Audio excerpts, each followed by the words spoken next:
Fujifilm X-T50 is the hero of the day, and today we are going to talk about ergonomics, about new kit lens, and about performance of this camera, and my general recommendations. Who is this camera for?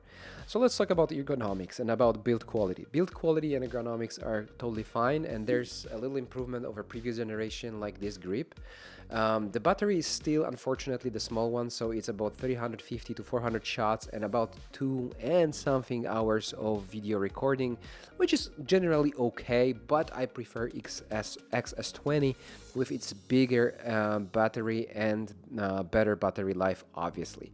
When it comes to the screen, it's high quality, it's bright, and it's easy to use, and since I live in southern Portugal, there's a lot of sun and there's a lot of light here, so I really appreciate this articulating bright screen of high quality. However, many people can be deterred by the fact that it's not flippy out screen, so that's the con. So you can record yourself, but you cannot see yourself while recording, so that's a bummer for a lot of people, but that's what it is. But at the other hand, I gotta say that for professional use scenarios, I prefer this kind of screen over the flippy out screen. However, Panasonic does that the best because it does have both. Like, you can flip it like that and tilt it and flip it. That's what I'm saying.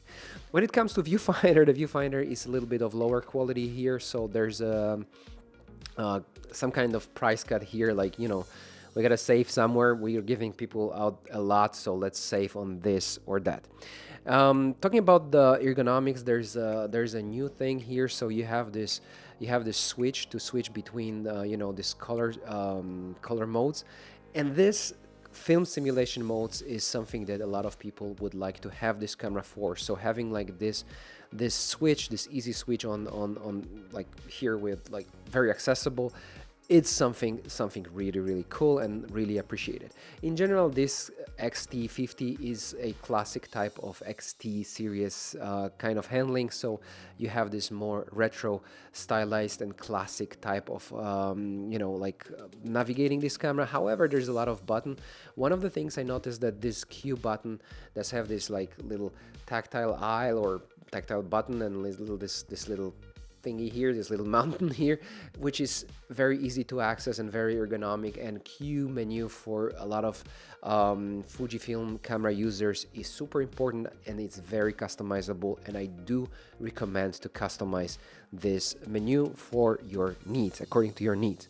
When it comes to like connectivity, there's a USB-C port that can charge and then can also like monitor your audio, and there's you know, like a converter from USB-C to jack input included, so you can monitor your audio. There's a microphone input, and there's micro HDMI that can actually record raw files over the external recorder. I didn't try that, but that's what is possible there.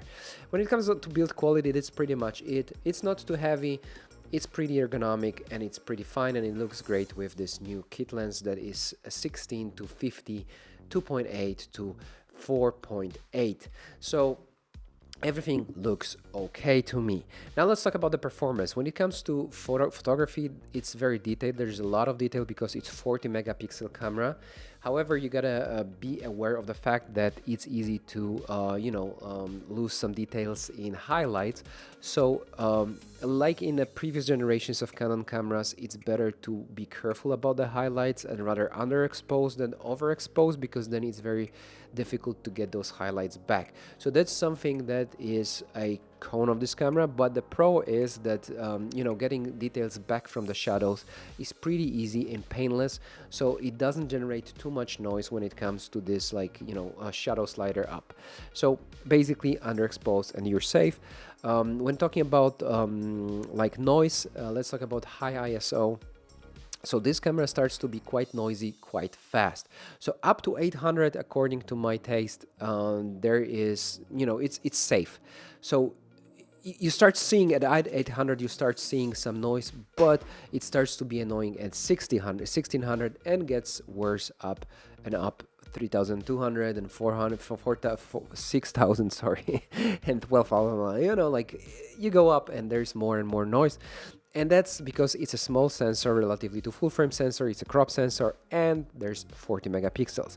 So I honestly would prefer to see less megapixels and better dynamic range and better ISO, specifically in like highlights and better ISO, like good and safe margin up to 3200. But it is what it is. Like, there are decisions made, so if you want like this 40 megapixels, this is what you would buy this camera for, mainly to get high resolution pictures of a small out of the small box.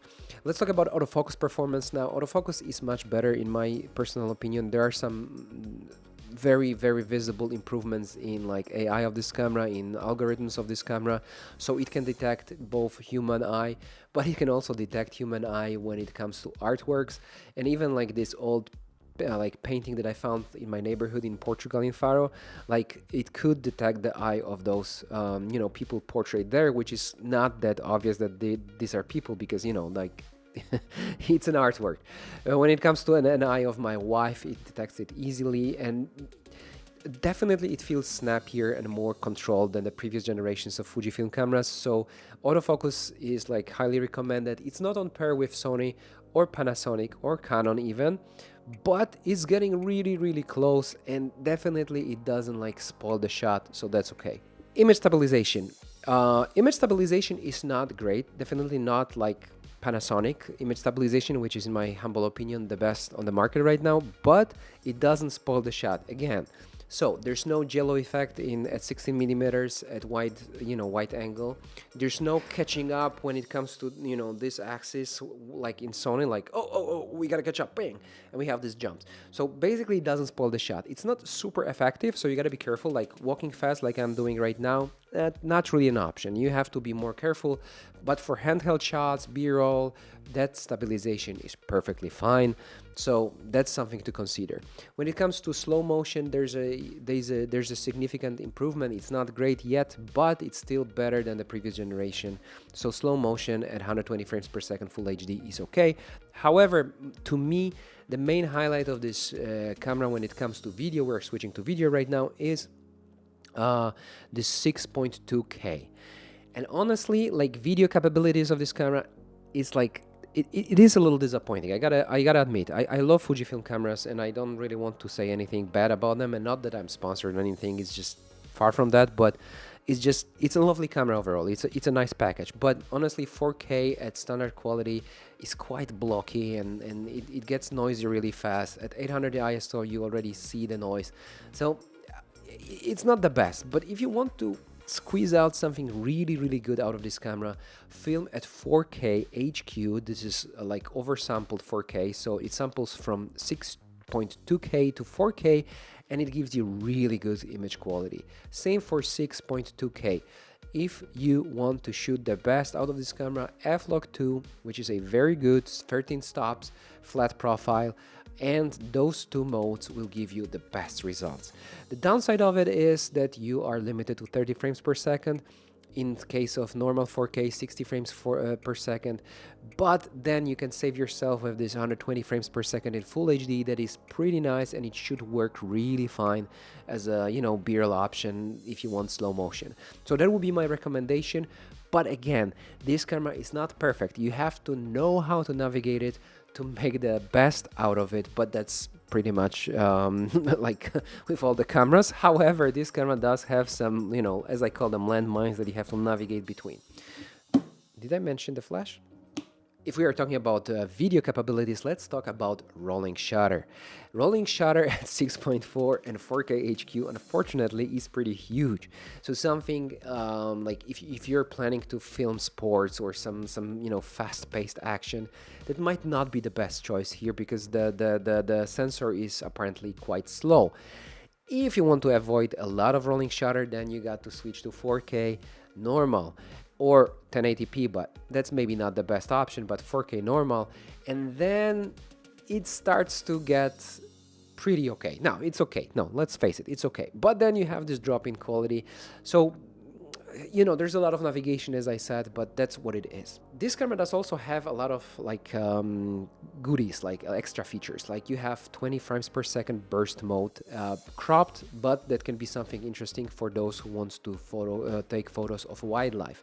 So you get a fast camera with quite reliable autofocus that can miss some shots. It won't be on par with Sony or Canon, but you have much lighter and much smaller telephoto lenses, and you get this extra reach because of the crop, and you get this, you know, super speed mode. So that can actually be an interesting option for nature or wildlife photographers. Not the best out there, but it can actually work, honestly. You also have built-in HDR mode. For those of you that do not want to merge your HDR shots back in a computer, you want to do everything in a camera, like those film simulation modes that can actually produce very good JPEGs out of the camera, so you don't have to process your photos, you don't have to process your images. That can also be a very nice additional feature. So to sum up, would I recommend X-T50? Yes, definitely, it's a very good camera. 40 megapixels, very detailed and very colorful, nice looking images. Video options are quite limited. I would personally shoot mainly for 4.2K and 6.2K. And if you are okay with its like decreased low light performance because of the 40 megapixels, it's still a very decent filmmaking camera that you know, like combined with all the other like features here in package is pretty unique. However, my personal recommendation and my personal preference would go still to XS20, that is a little older, but the sensor is not that high res. It performs better in low light. It performs better when it comes to video. You know, those video profiles are very similar because it's both f-log 2, but I have like strong impression that images produced like in standard 4K by this sensor that we find in XS20 is a little better, less like blocky, less noisy. But that's just my my personal taste. But still, this is a video capable camera. However, still, once again, I would prefer XS20, and I basically prefer the handling of XS20, which is more modern. However, if you are into this retro look, if you are a little into this like more refreshing type of handling your camera with buttons outside, with this, you know, rotating switch, you know, that's something like for X-T50 fans or X-T series fans. I don't have to convince that it's cool, and it looks nice, it feels nice, so still it's a very recommended and nice camera. Okay, guys, I hope you like this review of X-T50. I hope you find it informative and enjoyable. So please don't forget to leave thumbs up, subscribe, and I see you guys in the next one. And don't forget to comment if you have any questions. I'll try to respond, I promise. Okay? See you in the next one.